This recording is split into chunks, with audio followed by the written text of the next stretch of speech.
Blog Talk Radio.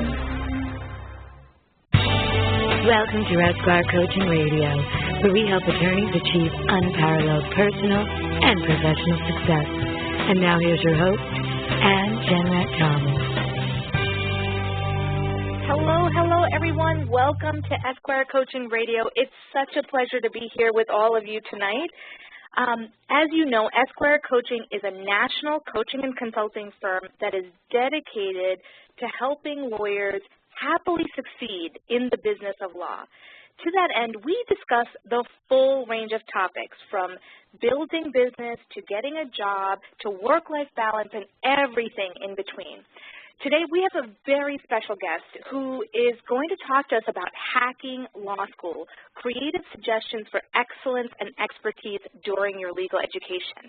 Now, this is a rare, behind-the-podium, 21st century approach to law school in an age where legal jobs for new graduates are scarce and the competition for them is brutal. And I am so honored to have our guest, Professor Lenese Herbert. She's currently a professor of law at Howard Law School. She served as a visiting professor at Washington and Lee University School of Law between 2007 and 2008. And formerly, Professor Herbert was a professor at Albany Law School and an associate professor of law at Western New England College School of Law, where she began law teaching as an assistant professor. Immediately prior to entering law teaching, Professor Herbert served as an AUSA for the District of Columbia Criminal and Civil Divisions, Trial Attorney Manipulation and Trade Practice Unit Division of Enforcement, the U.S. Commodity Futures Training Commission, and was an attorney advisor for the Chief Counsel's Office for the U.S. Department of Transportation. Prior to her government service, Professor Herbert was a law clerk for George Haley and Associates, and she assisted attorneys who are seeking assistance with career transition within the law and on issues of career advancement for diverse attorneys. And I have to say, this is a real honor for me because Professor Herbert was my mentor when I was in law school at Western New England and continued to guide me. So it's going to be a great show. Welcome, Professor Herbert. Thank you, Counselor. It's fantastic to say that even after all these years. I remember your first day in my criminal law class, and I remember how amazing you were as a student from that class on. So, of course, even today, it thrills me to know you've been so incredibly successful. And thank you for welcoming me to Esquire Coaching. Oh, this is going to be great. Now, you know, I went to law school back, 1999, something like that. Oh, you're dating us. I know. And at the time, though, you know, it was a totally different legal market. And the strategies that you talked about then were pretty much what was standard at the time. You know, make sure you get on a law review and get some clerkships and just sort of follow the line. But today, the market is so different. So what is your first tip for succeeding in law school today? Well, Ann, first of all, you're right. Much has remained the same, but so much has changed, and particularly now that we're talking about teaching millennials as law students, they're a very different law school population. The old ways are not necessarily going to work with them, although some of the great methodologies that we practiced and honed in the old ways still can be very useful, but with a 21st century twist. So one of the first hacks, and hacks are simply workarounds, and typically workarounds when there's some sort of ineffective system in place that's dated but can't be replaced. Those with ingenuity and creativity figure out a way to work around that old system to get some new result that's going to be much more useful, and it's usually no or low cost.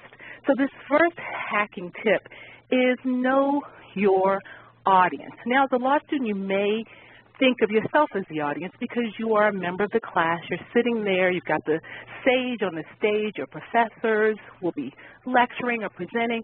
But understand that if you're hacking law school, you can't look at it in that old-fashioned way. Your audience is your professor. How about that? You are on stage. You are the one who has to be assessed. And ultimately, we know this via grading, but I'm talking about hacking long before you get to the grade. The grade is the result. And so when I say know your audience, I'm going to ask you questions like this. Have you read anything your professors have written? Have you YouTubed your professors? Have you even researched them on Lexis or Instagram? How about even the school's website? Because your professors, they actually have thoughts that are pretty nuanced, complicated, and maybe even interesting. You've got to get a handle on what they're committed to, and I mean committed to so much so that they've devoted hundreds or more of hours on a particular topic or topics. Now, I'm not telling you to pretend that you care about those topics, especially if you don't. Don't do that. But being curious and conversant is the key. You demonstrate that you have interest. You demonstrate already what's required in the law, research. Knowing your audience is particularly important to show the audience that, in fact, you care about them. No one really cares about you unless you care about them. So being curious and conversant is key. Now, if you do care or you share the interest or the position that you see in your professor's writings or talks, that's great, because connection can be had and maybe even maintained over time. So that's my first hack. Know your audience. I love that. I'll tell you, what a fantastic new perspective. And let me ask you this. In addition to the professor being your audience as a law student, would you say that your classmates are part of your audience as well? Always. Always. Let me tell you, and depending on all sorts of things, different schools you go to, the type of culture your law school is, understand that the people you're sitting across the aisle from, on the same row with, in the same section with, will be some of the same people you meet later. I know in law school it looks like everyone's a lawyer, and you think the world is way too big and you'll never see these people again. I promise you, it's not that big, and it's getting smaller by the day. So absolutely, your reputation in law school will follow you, for good or for ill. Absolutely, Luckily, and we always emphasize that here at Esquire Coaching, where we talk about it as a personal brand and your professional brand. So love you for saying that. Yes, the brand now, what's starts your there. second tip? Oh, sorry. Yeah, no, the brand starts there. I'm totally agreeing with you. Oh, my gosh. I still remember my law school classmates. The brand started way back then. Number two, hack number two, ask to sit in on classes that you aren't taking. Now, why? Why would I ask you to increase an already heavy schedule and a workload? Well, let me tell you what I've learned when I've allowed or suggested other students to sit in on my class or others over the years. Think a Yelp review. Who better to review the fit of a class, a subject, or a professor for you than you? So that's one reason why you should sit in. You get to preview, free preview. Also, you can learn without pressure. In your classes, your grades at stake, your class participation's at stake, your image is at stake. Here you can sit back and relax. Finally, in law school, you can relax and not be under the pressure of a Socratic method or cold call. You can learn without pressure. You can observe teaching tactics. You can meet new students. You can safely sample your future professors. This is such a low, no-pressure way to hack law school. My goodness. Talk about being impressed with a student. I remember one or two students recently who asked me if they could sit in on my class. I was honored, and I was thrilled to have them there because it showed me, again, the audience, it showed me who I was dealing with. So when they did arrive in law school, again, their brand had already started to be, the brand had been begun as far as I was concerned. Wow. And that brand was fantastic. This is so unique. You know, I've never heard anybody talk about this type of branding and relationship building. I think this is such a great, unique perspective. But what I have noticed is that you have not yet mentioned the thing that most law students fret about, and that's exams. So talk to me about exams. Does it matter? All right. Hack number 3. You write the exam. You write it. You write the final exam. You write the midterm. You write a quiz. First of all, it's never too early to think about the final. That is your assessment. Even if it's the midterm, it's never too early to think about the midterm. If you know you have a quiz every week or a pop quiz, never too early to think about that assessment. Assessment is everything today in law schools, and they're increasingly moving towards multiple means and opportunities for assessment, keeping in line with sort of the new impetus in legal education to have these sort of outcomes-based sort of educational opportunities and practical experiences. In the old days, the only way you were graded in law school was an exam at the end of the year. We're moving far, far away from that. So it's never to really think about the exam. It's quiz, whatever it is.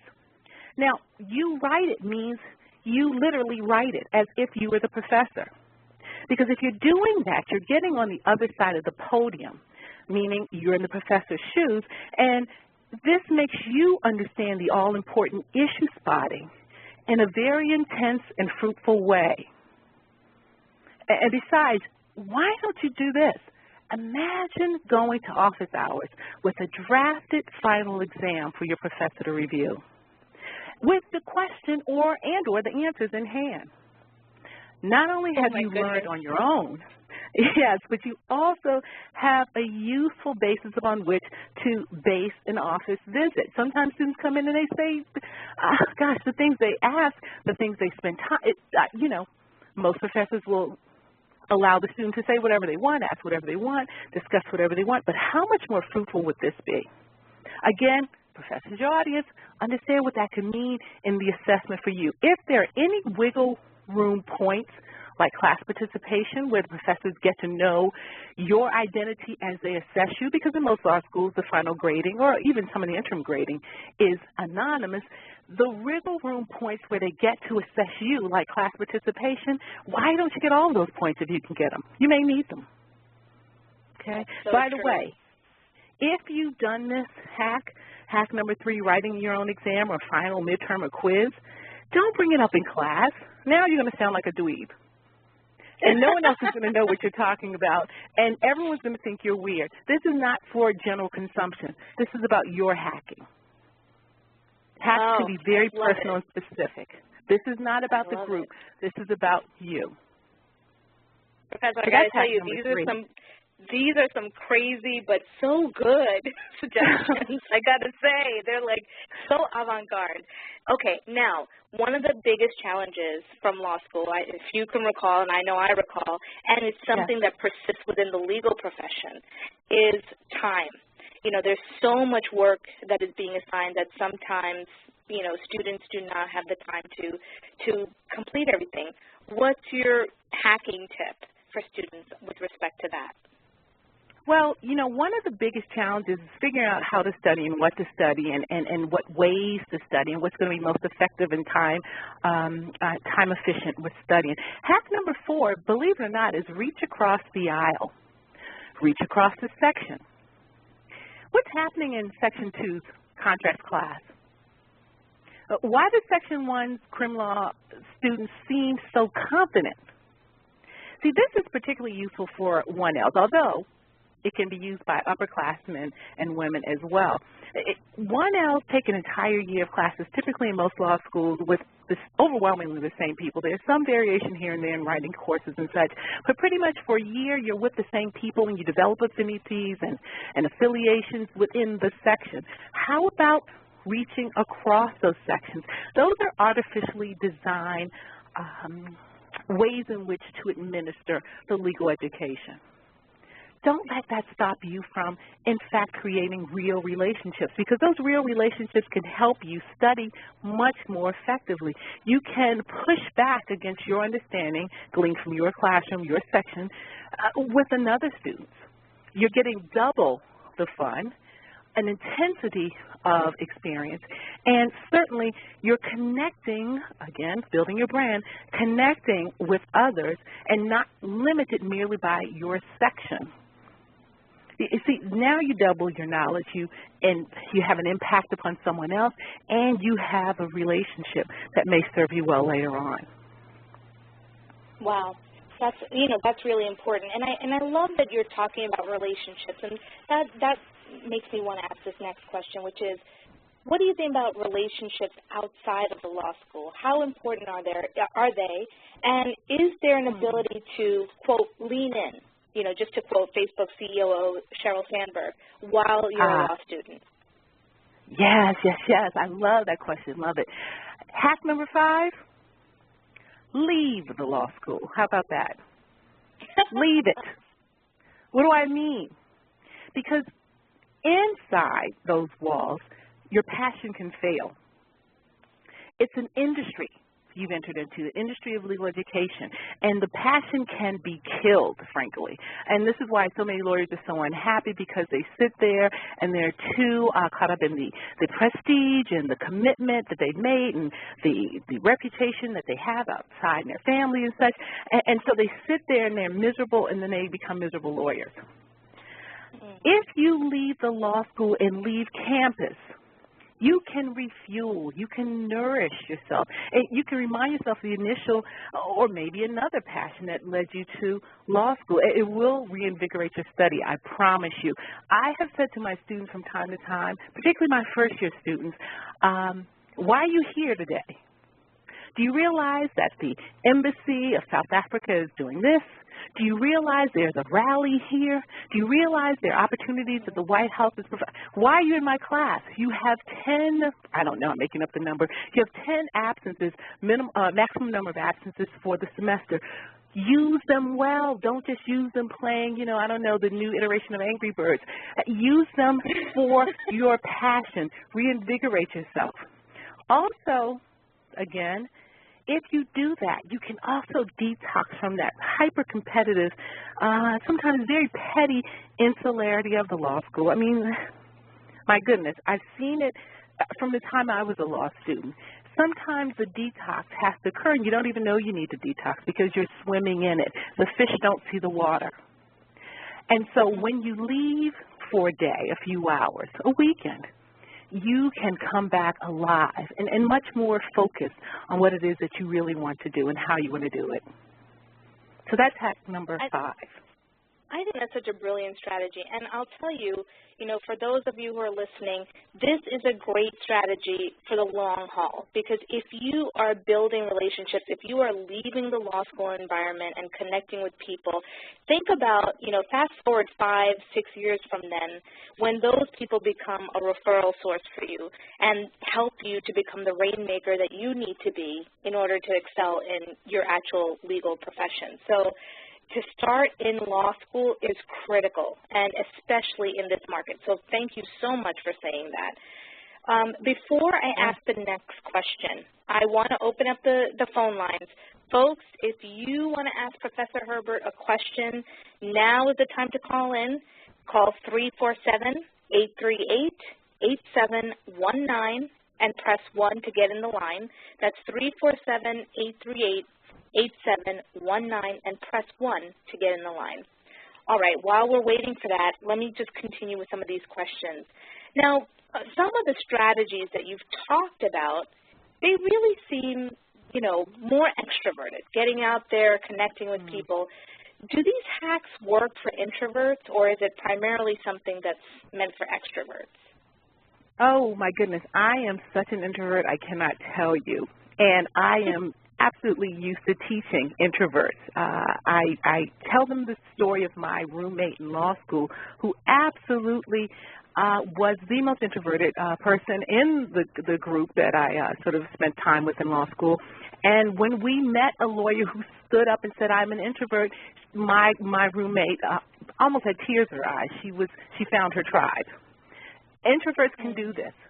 Because introverts can still manage and master the skill set that is lawyering, because lawyering is just a skill set. Introverted, extroverted, that is the nature of your being. That is how you sort of energize. You absolutely can do this. Now, introverts may need more energy boosting later with lack of alone time, but they certainly can master these. And let me just say this about introverts, and this helps extroverts too, I promise. Hack number 6. Join professional organizations now. Join them now, because you can benefit from the brilliance and the connections and the relationships and the information and the state-of-the-art sort of lawyering that occurs at pennies on the dollar or for no cost at all. These organizations are so desperate and eager for your young blood. And I know everyone's not in their early or mid-20s. I've taught students older than me, trust me. But it's still young and new, fresh blood as far as the organization's concerned. They are so eager for you that they're willing to allow you to come to their conferences, register. They want your presence, whatever it is, be it on the rolls, in face-to-face encounters, episodically, annually. They're so anxious and eager for your presence that they will allow you to attend at no cost to you consistently or very low cost. You should join them now before they presume your salary can support their hefty membership and registration fees. And I've seen it repeatedly. It's something many of these hacks, by the way, I had no idea of when I went to law school. I wish there was something like this when I was a law student. I hope I would have paid attention. In my mind's eye, I see a very wise young student trying to follow these, but, you never know. Today, however, you have these opportunities. Every time I look at a conference and every time I suggest a conference to my students, I actually look at the registration scale of fees, and trust me, students are often allowed to register and attend for no money. I think the most I've ever seen is like $25 for an annual conference. So there are annual conferences, there are meetings, there are symposia. Join. It doesn't cost you, and boy, it may in fact pay off. That's hack number 6. I love it. You know, Professor Herbert, we have a question coming in through our Facebook page, and it is a follow-up to this, which is, it's essentially saying, will you be able to do all of the volunteer work that's required of these professional associations? Often the professional associations are a great question, by the way, so smart. Again, the millennials are really spot on to the extent they're even, and I don't even mean you're a millennial specifically. This is a millennial class. I'm talking about the nature of our atmosphere these days. This notion of volunteering is something that they're very clear about. They know you're still in law school. That's not what they're trying to get at. What they're trying to do is build their membership numbers over the long haul.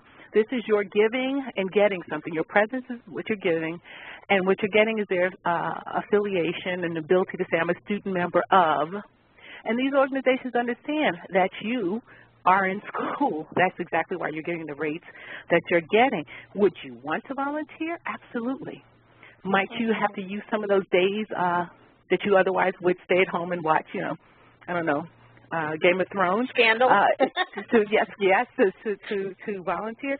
Sure, likely you'll want to. I love that. Because when and I have to say, yes. I agree with you wholeheartedly. I do think, be strategic, right?